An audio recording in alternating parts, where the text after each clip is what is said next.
আসসালামু আলাইকুম রহমতুল্লাহি আবরকাতুহু ওয়া মাগফিরা। সম্মানিত ভিউয়ার্স, ফ্যান ফলোয়ার, দেশে প্রবাসী যারা যেখান থেকে আমার আজকের এই ভিডিওটি দেখতেছেন, সকলকে জানাচ্ছি আন্তরিক মোবারকবাদ ও শুভেচ্ছা।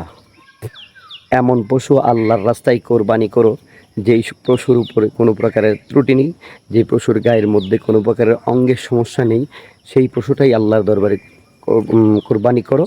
যেই পশুটা তোমার কাছে অধিক পছন্দ হয়, যেই পশুটা তোমার কাছে অনেক সুন্দর লাগে, অনেক ভালো লাগে, তোমার পছন্দের জিনিসটাই আল্লাহর কাছে আল্লাহর রাস্তায় কোরবানি করো।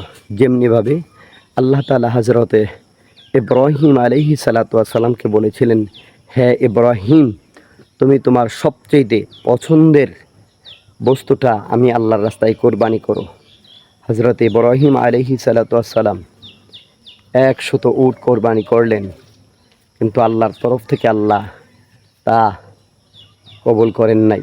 ইব্রাহিমকে আবার জানান দিলেন, তোমার পছন্দের জিনিসটা কোরবানি করো। তারপর হযরত ইব্রাহিম আলাইহিস সালাতু ওয়াস সালাম আরও 200 উট কোরবানি করলেন, আর 200 পশু কোরবানি করলেন, তাতেও আল্লাহর কাছ থেকে সঠিক রেজাল্ট আসে নাই।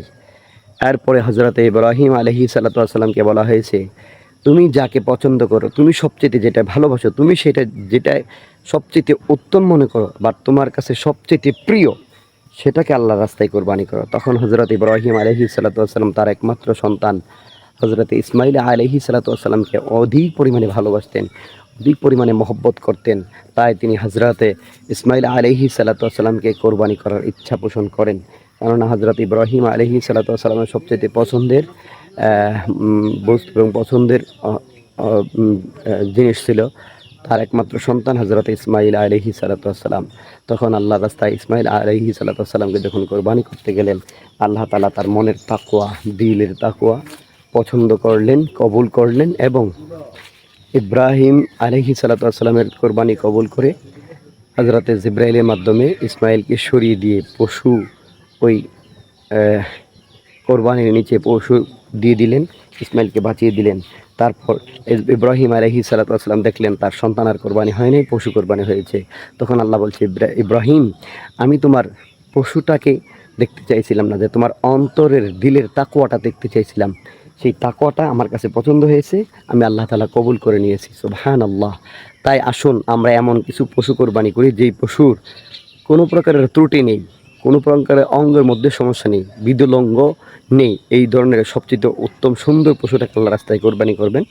সেটা হলো, কোনো প্রকারের এক অন্ডকোষলা পশু কোরবানি করতে পারবেন না, কান কাটা সেটা কোরবানি হবে না, পায়ে খোঁড়া বা পা ভাঙা, জন্ম থেকে পা ভাঙা এ ধরনের পশু কোরবানি হবে না, এবং লেজ কাটা পশু কোরবানি হবে না, শিং ভাঙা, শিং নেই, মানে একটা আছে জন্মগত শিং উঠে নাই, উঠতে দেরি হয়, এমন কিছু পশু আছে। আর অনেক পশু আছে শিং উঠছে কিন্তু ভেঙে ফেলছে, বিদলঙ্গ, একটা চোখ কানা অথবা জিহ্বা কাটা।